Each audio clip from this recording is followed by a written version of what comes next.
हर एक की कोई ना कोई कामना है। यहाँ किसी को समृद्धि चाहिए, किसी को घर में कोई संकट है, किसी को रोग है, किसी को दुख है, किसी को धर्म में आगे बढ़ना है, किसी को ज्ञान नहीं पच रहा है, याद करें तो चीजें स्मरण में नहीं आती। ऐसे हर एक को कोई ना कोई तो तकलीफ है।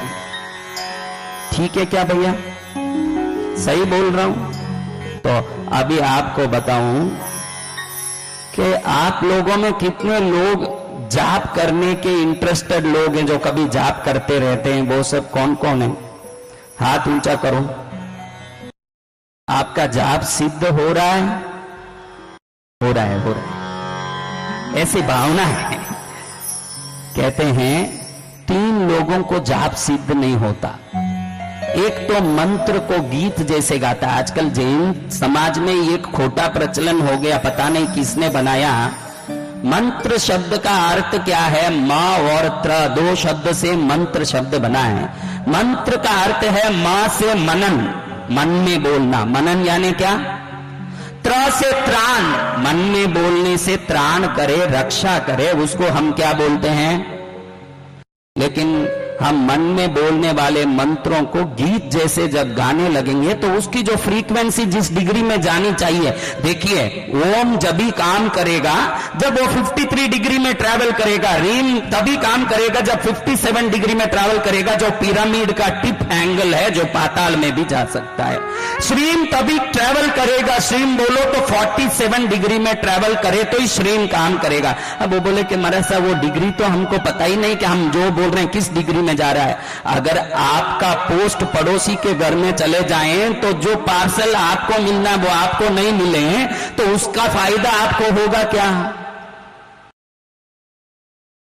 क्लीन जब ट्रैवल करें तो 100% 21 डिग्री में ट्रैवल करना चाहिए। उस डिग्री में वो जाएं तो ब्रह्मांड की ऊर्जा को फटाकों की तरह फोड़ते हुए आपके शरीर में प्रवेश कराता है और उससे आपका शरीर तगड़ा बन के जो चाहो वो पाने की ताकत पाता है। ये कैसे संभव होगा महाराज साहब? आप तो देखो नवकार मंत्र को घर घर में आज कैसे पाठ करने लगे हो, कैसे पाठ करने लगे। घर में सब नवकार का सामूहिक जाप रख दिया और बैठ के नमो अरिहंतानम नमो सीदानम, ये मंत्र है, इसका गीत नहीं गाना, ध्यान रखना। नमो अरिहंतानम। 3 लोगों को मंत्र कभी सिद्ध नहीं होगा, आगम में बताया। कौन कौन? गीति जो गीत गाने वाला, शीघ्री जो शीघ्र शीघ्र बोलता है, जल्दी जल्दी, सिरकंपी जो मंदिर में जाओ आप देखोगे जैन मंदिरों में कई लोग माला लेके बैठ के ऐसे ऐसे ऐसे हिलते हिलते हिलते हिलते जाप कर रहे हैं ना, सिर को कंपित करने वाले, शरीर को हिलाने वाले को कभी मंत्र सिद्धि होता? तो आप लोग ऐसे हिलते हिलते करते हो कि नहीं? तो शरीर हिलाओगे मंत्र सिद्ध। सिरकंपी जो शरीर हिलाने वाला, सिर हिलाने वाला, कभी उसको मंत्र सिद्ध नहीं होगा। जल्दी जल्दी बोलने वाला जो दुरंतो एक्सप्रेस की तरह बोलता है ना, अवंती एक्सप्रेस आता है ना, भोपाल एक्सप्रेस जाता है ना, ऐसे माला ले लिया। मेरे पास कई बूढ़ी माताएं आती है, कहती है गुरु महाराज मैं रोज 100 नवकार माला फेरती हूं। मैं क्यों 24 ही घंटा 100 कैसे फेरेगी भाई? 100 फेरी है यानी एक्सप्रेस से गाड़ी तेरी। नमो रेंता नमो दान नमो नमो नमो ले सोचा नमो रेंता नमो सिद्ध नमो नमो जन नमो ले सम नमो नमो। तुम खुश हो सकते हो, मंत्र सिद्ध होने वाला। मंत्र सिद्ध होना तो एकदम उच्चारण शुद्ध होना। आपको एक बात बताऊं, आप सारी बात धरती की जनता 4 ही जगह जीभ को लगा के सभी अक्षरों का उच्चारण करते हैं। या तो होठ बंद करते हैं, या दांत के ऊपर जीभ ले जाते हैं, या तो जीभ हिलाते हैं, या होठ खोलते हैं। ये 4 में ही पूरे उच्चारण आप कर लेते हो। लेकिन 51 अलग अलग जगह में जब जीभ ले जाओगे, हर अक्षर के लिए जीभ अलग जगह जाए, अलग जगह स्पर्श करें, अलग जगह घूमे, तब 51 अक्षर से 51 अलग अलग डिग्री से शब्द ट्रैवल करने लगता है, जो ब्रह्मांड की ऊर्जा को शरीर में डाल के सिद्ध पुरुष बना देता है आपको। वो 51 जगह कहां कहां पर है आज मैं आपको बता रहा हूं। आपने या तो होठ बंद किया है ना, या तो मुंह खोला, या तो जीभ हिलाया, या जीभ को ऊपर ले जाके टच किया। इसके ज्यादा आपने कोई अक्षर का उच्चारण किया क्या? बोलो गजेंद्र भाई, हाँ, तो अब हम देखेंगे ये 51 अक्षर किस जगह से उच्चारित होते हैं। आज से नवकार मंत्र का गीत मत गाना कभी। सामूहिक जाप भी करते हो तो बोलना सब अपने अपने मन में जाप करें, ऐसे जोर जोर से नहीं, एकदम मन में नवकार का जाप करें, वो तरंग घर को पवित्र कर दें। एक ही स्थान पर किया गया सभी कर्म सर्वोत्तम हो जाता है। जर्मनी में एक रिसर्च हुआ, एक ऐसी प्रार्थना की जगह पर एक अपराधी को लाया गया जो 25 मर्डर कर चुका था, भयंकर अपराधी। इस अपराधी को ले आके वो प्रार्थना के जगह में प्रवेश कराया। जैसे ही वो निरंतर प्रार्थना की जाने वाली जगह में वो अपराधी गया, बैठा, थोड़ी देर में जोर जोर से रोते रोते कहने लगा, मुझे माफ कर दो, मैं पापी हूं, मुझे माफ कर दो। उस जगह के तरंग ने अपराधी को भी अपराध का बोध करा दिया, स्थान का ये महत्व। आपने देखा होगा कितने लोगों ने, पुराने जितने भी बैठे हैं, रामानंद सागर का रामायण सीरियल तो जरूर पुराने लोग देखे होंगे, जो 30 साल पहले आया था। कुछ बच्चे ऐसे बैठे हैं जो 30 साल के हैं नहीं, लेकिन वो भी वापस कभी रामायण आया हो तो देखे होंगे। उसमें कैकेयी गुस्सा करती है दशरथ पर, देखा है ना वो सीन। अब ये गुस्सा करके जिस जगह पर जाती है, वो अलग ही जगह बनाया राजमहल में। उस जगह का नाम है कोप भवन। क्या भवन? आपने कभी घर में कोप भवन बनाया? हाँ, बहुत जरूरी, कैकेयी से भी ज्यादा आज की दुनिया में, क्योंकि पूरे जीवन में कैकेयी एक ही बार गुस्सा की ना, आज की कैकेयी रोज गुस्सा करते रहती है। आज जरूरी ज्यादा है कोप भवन। क्यों कोप भवन? कोप भवन क्यों बनाया? पुराने लोगों को मालूम था कि अगर गुस्सा आ जाए और हर जगह गुस्सा करोगे तो वो परमाणु घर में डिस्टरबेंस करके डिप्रेशन, स्ट्रेस लाएगा।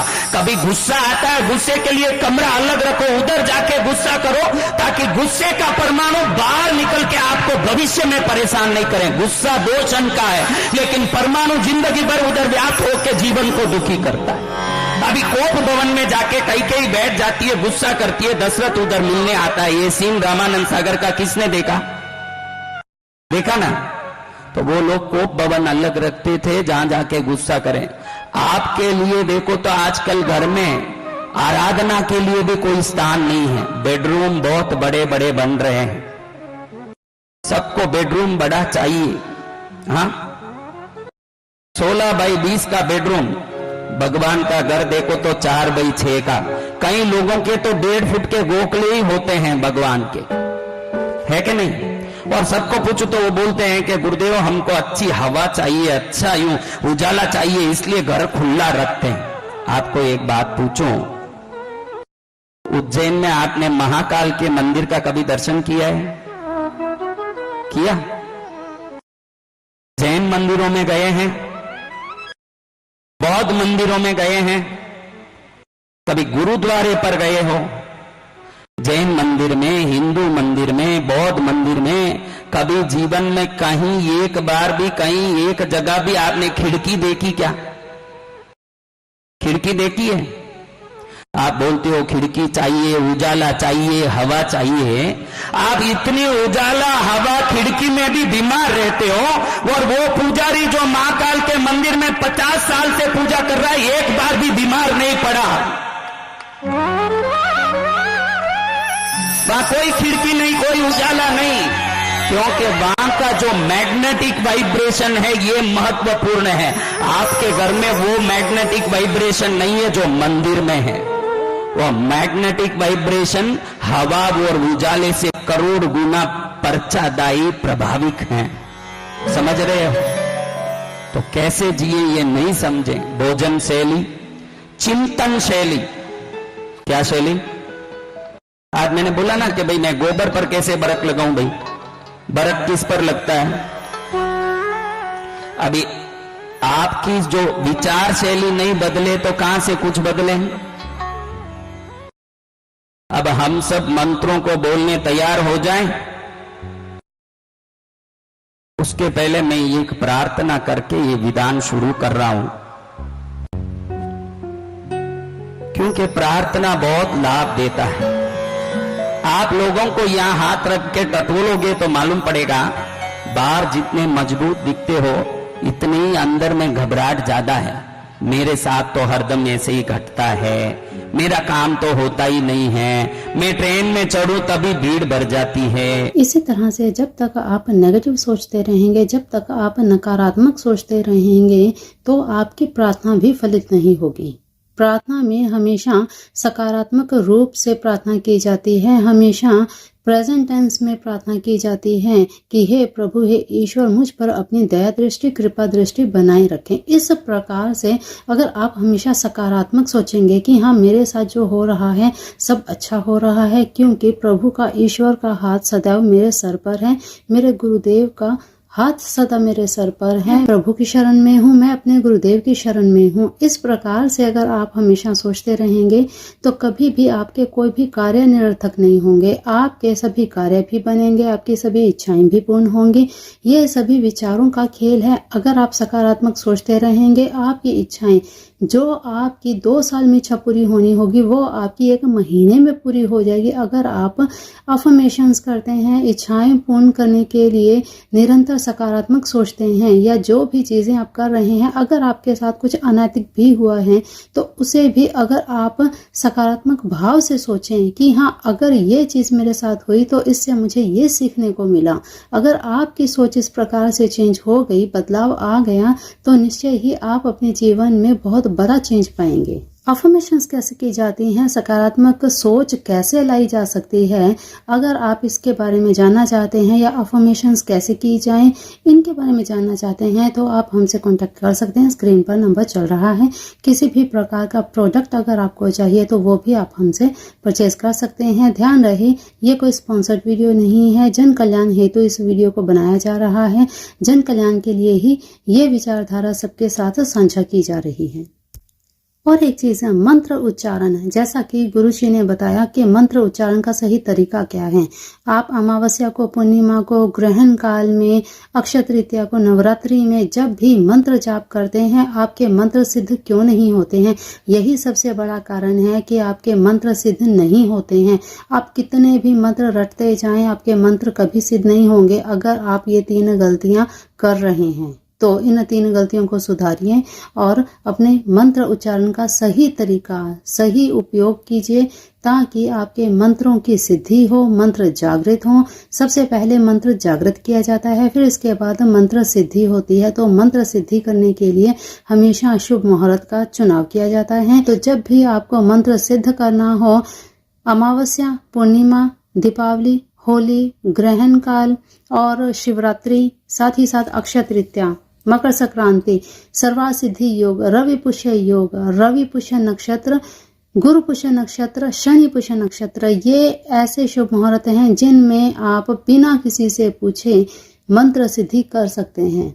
तो जब भी आपको मंत्र सिद्धि करनी हो, सही उच्चारण करें, सही शुभ समय का चुनाव करें। और जो यहाँ पे बताया गया है, 3 गलतियां कभी ना करें, तभी आपके जीवन में मंत्र सिद्धि से लाभ प्राप्त हो सकता है।